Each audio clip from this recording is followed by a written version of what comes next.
Our next storyteller is Ruby Haughton-Pitts. This is her first performance with Soul. It has been just a wonder to have her as part of the circle because she is wise, because she is caring, because she is thoughtful, and she has really embraced the sacredness of storytelling. So I'm thrilled to share with you Ruby Haughton-Pitts. Thank you, Emily. Thank you, Emily. Thanks again. My very first date was with my father, Papa Calvin, who raised me.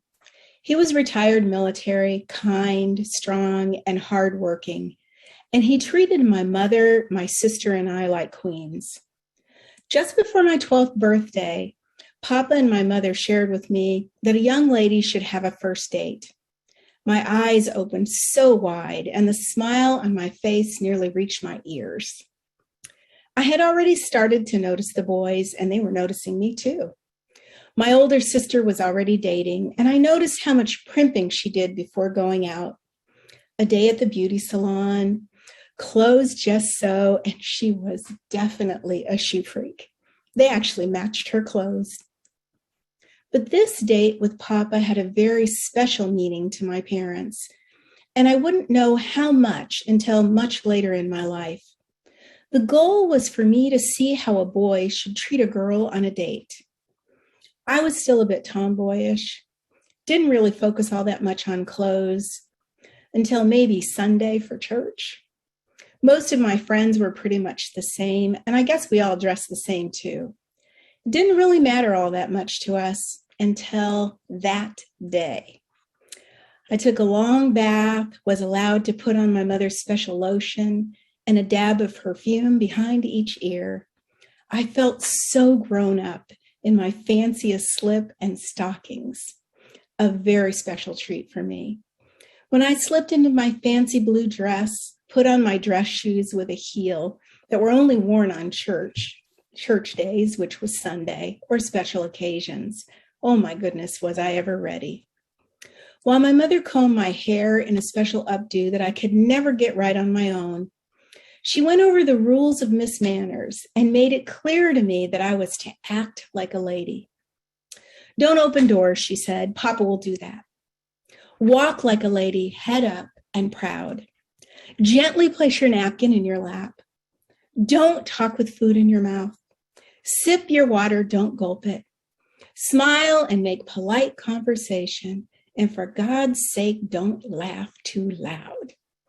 And then she hugged me real tight from behind and told me that I was beautiful and to have a really good time. Papa came into the living room in his best suit. He smelled like a combination of Old Spice cologne and Vitalis hair tonic, his favorites. He said that I looked lovely, opened the door for me, took my arm, walked me down the walkway, and carefully placed me in the car, and then strolled back to the driver's seat and got in and started the car. He was pretty cool. As we drove to my favorite restaurant at that time, the International House of Pancakes, I daydreamed about what a real date would be like.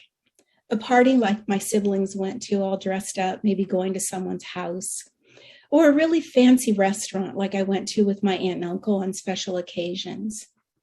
We had a great dinner and an even better conversation. Lots of laughing, but not too loud.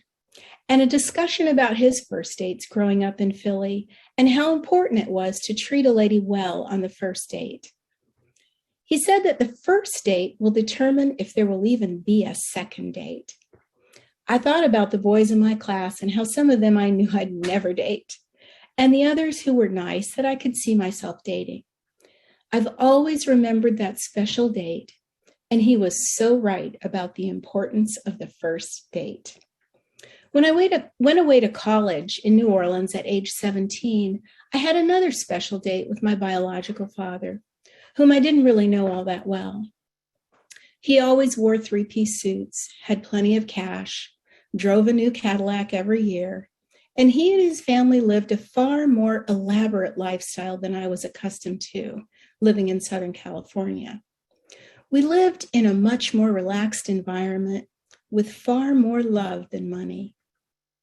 On the afternoon of our date, my father insisted on taking me out and buying me an outfit, for our dinner.